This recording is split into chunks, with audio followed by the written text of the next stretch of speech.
This day 457 Zohar Pshat. We're on Daf Nun Dalet and Beis. The paragraph which begins Haloyin Titiv says. Kayin says Hakadosh Baruch Hu says to Kayin after Kayin's carbon is not accepted. If you're good, you'll be able to be seis. What does seis mean? Kamadi Itmar. Like it says, which means you'll be able to bear the burden. But I will seis. But there are other ways of interpreting seis. Kedam Rabbi Abba, for example, Rabbi Abba says, seis tistalik ela, uplifted. You'll be nasu, uplifted. You won't go down below. So Kadosh Baruch Hu says, even to Kayin, who we've grappled with in the past few days about his bechira coming from such a low place, Kadosh Baruch Hu says, listen, Kayin, even according to the Zohar, I should say, who says he came from a low place, you can raise yourself up. Even a person with deficits can raise those up. I don't know how high, but certainly raise up. And he's saying, if you do good, says, you won't go down. Rabbi Yossi said, "Hi mila hashta itmar." This word, this boast, I guess he means, was said now. V'yosu, it's good. But this is what I heard. I heard a different shot. Seis means yisalik minach. Seis means it's going to take it away from you. Like the Tiv says, Kadosh Baruch Hu's taking away the deficit which you have of that tremendous yetzer, because you have this legacy of the Chiva Bisha. Yisalik minach v'yishboklach is the b'kuta da the ruach masava. He's going to release you from that connection to the ruach masava. So one of them is saying you can get uplifted. The other saying you can have the burden removed from you. I think they're two sides of the same coin. In other words, Kayin's destiny can change if he does things the right way. So that even though he has a deficit, that he can be uplifted from it, or it can be removed from him.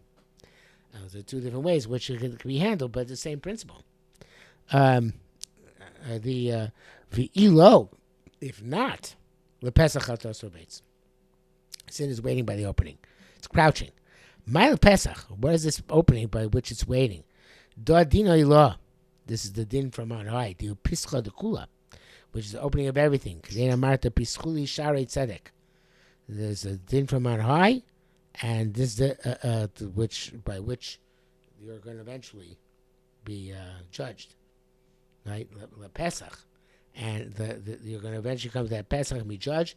Chatatz rovetz, and the sin which you do when you get to that din on high is crouching and wait for you. How sitra dis dapkasmei, the side to which you connected, and you brought upon yourself, not what you were born with. You're not held liable for that. You can't. That's onus, right? You were born with that deficit, but Mamshich on you. Gdaya Shor says that everybody has the AIDS. When everybody comes to Adam Rishon after he die, and they come back on Rishon, you caused my death. Rishon says, what about this sin which you did, that sin which you did? And Gdaya Shor, I forget what he says. It'd be beautiful. Pshat, he says, everybody has a sin in which they're Adam Rishon. They would not have sinned unless they deliberately put themselves in that situation.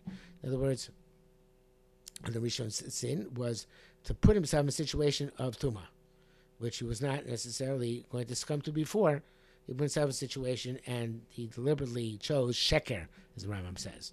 Chose Sheker, and therefore he came to do Ra. So every person does that. Every person has sin which was not natural to them. For the natural sins, you can blame Adam Rishon. There's the Yitzhar and the cause of sin. But there are unnatural sins, so to speak. In other words, the ones which you are not susceptible to, and you brought it upon yourself. You put yourself in that situation. You decided to follow the sheker. And then, of course, you sinned. And that's your fault. And Adam says to everybody, if you were in my situation, it was the same thing. And the proof is that you did. Sometime in your life, you did that. So even a person like Kayin, because Baruch says, yeah, but there's stuff with Tzitcha wasn't part of it. It wasn't part of the deficit, although we'll see in a minute that's not necessarily so simple. But in any event, so that was the smashel chalach. You're not chalach. That is wording for you lispar minach to take revenge for you kitarguma. I guess the Targum, I didn't look at the Targum Pasuk, perhaps says this. Now, this is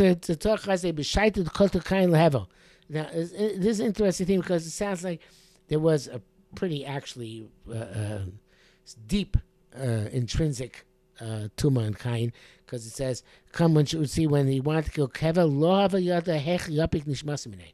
Where's the Shomer would leave him. V'avanashich b'shinya, and he kept on biting him, kechibya, like a snake.